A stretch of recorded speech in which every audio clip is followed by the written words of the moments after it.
गायब हो गई। साधु ने आंखें खोली। ओह, ये तो एक हिरण है। क्या तुम भूखे हो प्यारे हिरण? आओ मेरे पास, मैं तुम्हें कुछ खिलाता हूँ। हिरण साधु की तरफ बढ़ा और अचानक एक शेर में परिवर्तित हो गया। ये देखकर साधु बहुत डर गया और डरते डरते भगवान से प्रार्थना करने लगा। हे भगवान, ये क्या माया है? कहीं ये शेर मुझे, हे भगवान मेरी रक्षा करें, मुझे इस माया से बाहर निकाले। शेर ने साधु की तरफ छलांग लगाई। साधु घबराकर जमीन पर गिर पड़ा, लेकिन तभी वो शेर गायब हो गया और सामने जादूगर हीरा प्रकट हुआ, जो कि दहाड़े मार कर हंसने लगा। ये देख साधु को बहुत गुस्सा आया। क्या हुआ बाबा, डर गए?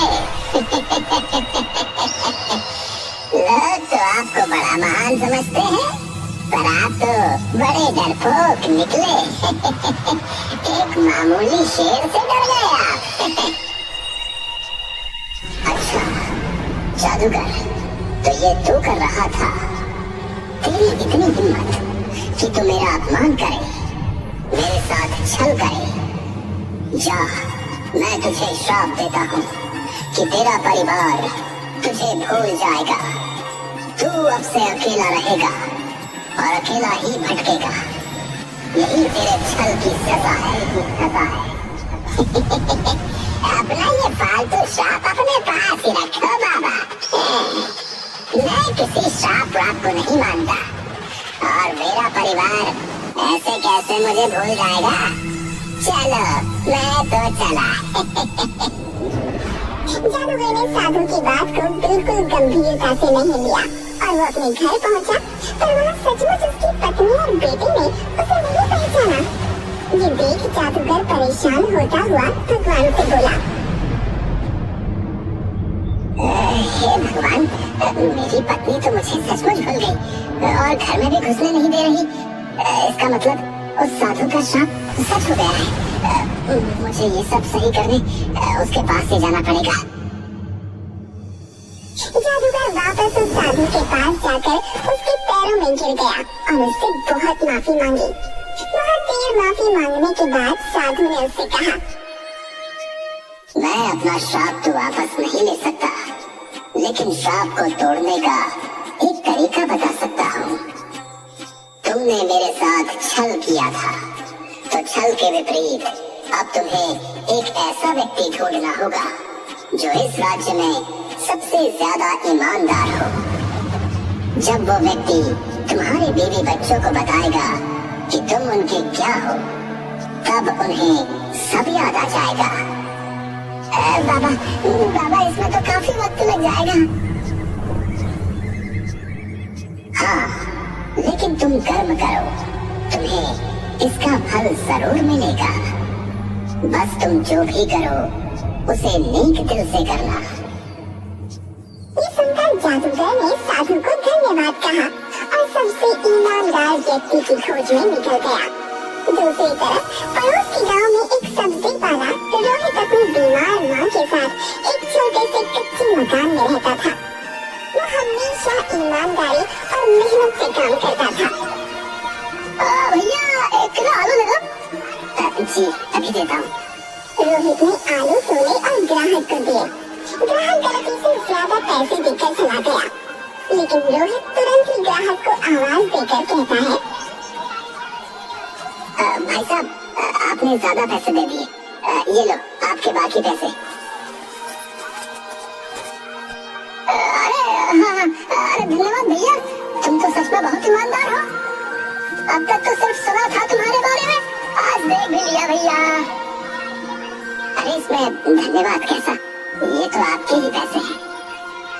रोहित इसी तरह ईमानदारी से अपना जीवन जी रहा था कि तभी उस गांव में जादूगर हीरा आ गया और उसे सबसे ईमानदार व्यक्ति की तलाश शुरू की। उसने गांव के कुछ लोगों से सवाल पूछने शुरू किए। नमस्कार, क्या आप मुझे इस गांव के सबसे ईमानदार व्यक्ति के बारे में बता सकते हैं? अरे इस गांव में सबसे ईमानदार मैंने कभी किसी को धोखा नहीं दिया भाई। अच्छा धन्यवाद। हीरा ने दूसरे व्यक्ति से पूछा तो वो बोला, मैं ही इस गांव का जो है सबसे ईमानदार व्यक्ति हूँ। लोग मेरी सच्चाई की कसम खाते हैं भैया, कसम। हर कोई खुद को सबसे ईमानदार बताने में लगा हुआ था। जादूगर हीरा को सही उत्तर नहीं मिल पा रहा था। आखिरकार वो रोहित के पास पहुंचा। नमस्ते, क्या आप मुझे इस गांव के सबसे ईमानदार व्यक्ति का पता दे सकते हैं? नमस्ते भैया, देखिए इस गांव में सभी लोग ईमानदार हैं, लेकिन एक बात कही जाती है ना कि ईमानदार वही है जिसे बेईमानी का मौका नहीं मिला। इसलिए अंदर की सच्चाई तो भगवान ही जानता है। रोहित का ये उत्तर सुनकर जादूगर हीरा सोच में पड़ गया। ये तो बिल्कुल सही बात कह रहा है। असली ईमानदारी का पता तब चलता है जब किसी को बेईमानी का मौका मिले और वो फिर भी सच्चाई का साथ दे। मुझे इन लोगों की ईमानदारी की परीक्षा लेनी होगी। जादूगर हीरा ने उन लोगों की परीक्षा लेने के लिए रात के अंधेरे में अपने जादू से गांव के बीचों बीच एक जादुई पेड़ बनाया। अगली सुबह जब गांव वालों ने उस पेड़ को देखा तो वो हैरान रह गए। अरे ये पेड़ तो यहाँ कल रात तक नहीं था, ये कैसे आ गया भैया? ये पेड़ तो बड़ा ही अजीब सा लग रहा है कि नहीं? सुनो गाँव वालों, मैं एक जादुई पेड़ हूँ। तुम लोग आज भर मुझसे कोई भी एक मनोकामना मांग सकते हो। तुम्हें वो सब मिलेगा जो तुम चाहोगे, पर कल मैं गायब हो जाऊंगा, गायब हो जाऊंगा। अरे बाप रे, अरे भैया, अरे जादू पेड़। पहले तो गांव वाले डरे और फिर एक एक करके धागा लेकर आने लगे और पेड़ के तने पर बांधते हुए अपनी मनोकामनाएं मांगने लगे। लेकिन रोहित वहाँ नहीं आया। अरे रोहित कहाँ है? वो क्यों नहीं आया मनोकामना मांगने? सुना है रोहित के घर आज लड़की वाले आए हुए हैं, शायद वो उनसे मिलने में व्यस्त है। रोहित अपने घर पर ही था जहाँ लड़की वाले उसे देखने आए हुए थे, लेकिन यहाँ भी उसकी किस्मत अच्छी नहीं थी। माफ करिएगा बहन जी, पर मैं ऐसे घर में रिश्ता नहीं कर सकती जहाँ सिर्फ 2 सदस्य हो और उसमें भी एक बीमार हो और ऊपर से आपका बेटा गरीब भी है, इसलिए आप हमें माफ करें। अरे ये आप क्या बात कर रही हैं? मेरा बेटा बहुत संस्कारी और ईमानदार है, ये तो देखिए। संस्कारों से घर नहीं जाते, ये बोलकर लड़की वाले चले जाते हैं और रोहित का दिल टूट जाता है। मुझे माफ कर दे मेरे बच्चे, मेरे चक्कर में तेरी शादी भी नहीं हो पा रही, इससे अच्छा तो भगवान मुझे उठा ले। अरे माँ, कैसी बातें कर रही हो? शुभ शुभ बोलो। अरे रोहित, तुम्हारे जीवन में इतने कष्ट हैं, तो तुम जादुई पेड़ पर मनोकामना मांगने क्यों नहीं गए? तुम कौन हो भैया? तुम्हारा शुभ चिंतक हूँ, चलो चलकर मनोकामना मांगो।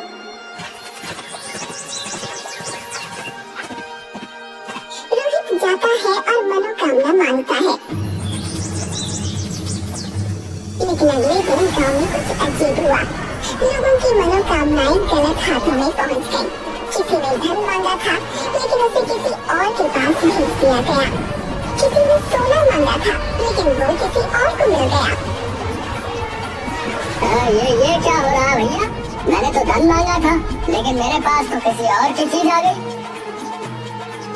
मेरे पास भी कोई अजीब सी चीज आ गई है जो मैंने नहीं मांगी थी। रोहित के पास भी एक हीरो का हार पहुंचा, जबकि उसने तो अपनी माँ की सेहत मांगी थी। वो तुरंत बाहर निकला और आवाज लगाई। ये हीरो का हार किसने मांगा था? ये मेरे पास आ गया है। मैंने हीरो का हार मांगा था, ये मेरा है। रोहित ने बिना किसी झिझक के वो हीरो का हार उस व्यक्ति को दे दिया। ऐसा करते ही उसकी माँ की सेहत ठीक हो गई। ये देखकर जादूगर हीरा को यकीन हो गया कि रोहित ही सबसे ईमानदार व्यक्ति है। लेकिन तभी और लोग भी बाहर आने लगे जो अपनी चीजें वापस कर रहे थे। अरे मेरे पास ये सोने की ईंट आ गई भैया, ये जिसकी भी है वो ले लो। अरे हाँ, ये मैंने मांगी थी। मेरे पास ये मोतियों से भरा हुआ संदूक आ गया है, ये किसका है? ये मेरा है, लाओ मुझे दे दो। बाकी लोगों को भी अपनी चीजें वापस करते देख जादूगर हीरा परेशान हो गया।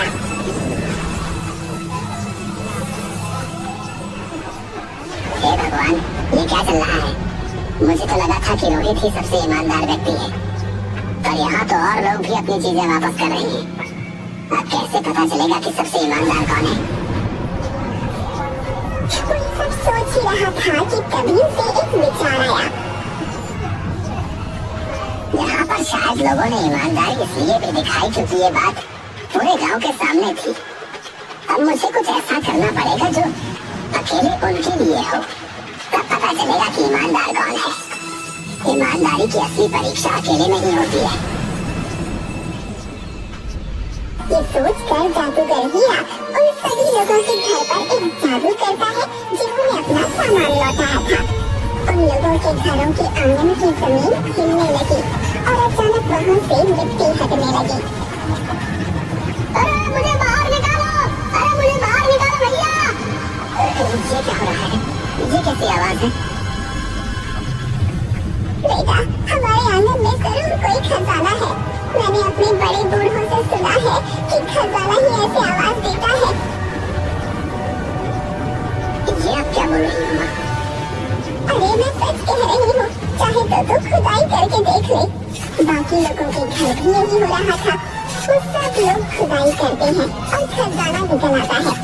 खजाने को देखकर सबकी आंखें चौंधी आ गईं। हे भगवान, तेरा बहुत बहुत धन्यवाद। मैं तो अमीर हो गया। अरे बाप रे, इतना बड़ा खजाना! देखा, मैंने क्या कहा था? ये तो सचमुच खजाना है, लेकिन मैं इसको नहीं रख सकता। जमीन में निकले खजाने का हक राज्य का होता है। मैं इसे राज्य को वापस कर दूंगा। अरे तू पागल हो गया है क्या? ऐसा मत कर। इस खजाने की मदद से तेरी शादी हो सकती है। नहीं माँ, मैं जो करूँगा मेहनत और ईमानदारी से करूँगा, ऐसे नहीं। रोहित वो खजाना लेकर घर से निकला और राज्य को वापस कर दिया। ये देखकर जादूगर हीरा को यकीन हो गया कि सबसे ईमानदार व्यक्ति वही है, क्योंकि और किसी ने खजाना वापस न किया था। फिर वो रोहित के पास पहुंचा और उसे पूरी बात बताई।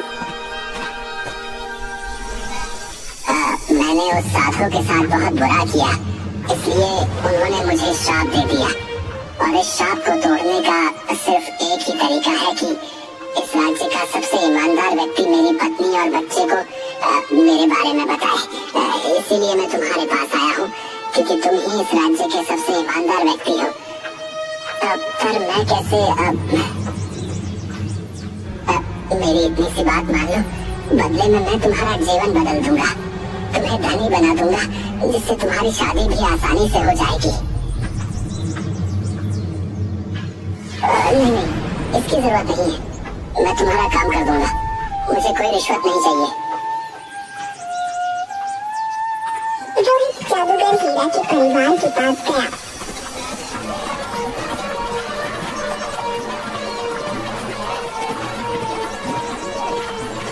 और उन्हें सच्चाई बताई।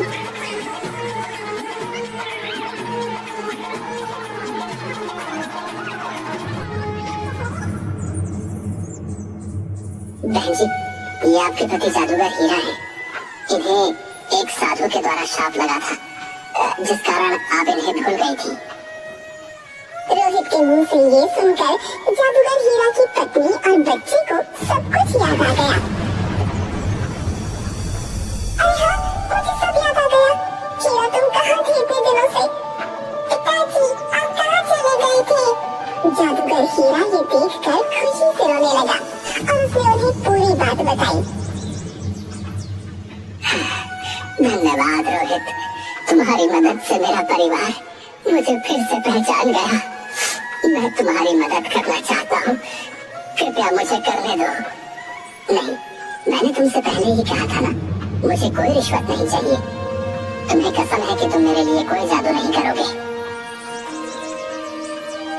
ये बोलकर रोहित वहाँ से जाने लगा, लेकिन तभी उसकी ईमानदारी से प्रभावित होकर जादूगर हीरा की पत्नी ने कहा, रोहित, आपकी शादी हो गई है क्या?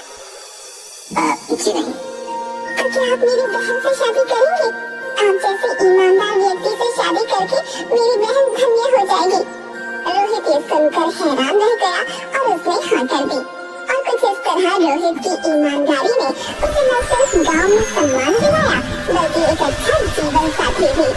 जादूगर हीरा और उसका परिवार भी फिर से खुशहाल जीवन जीने लगा।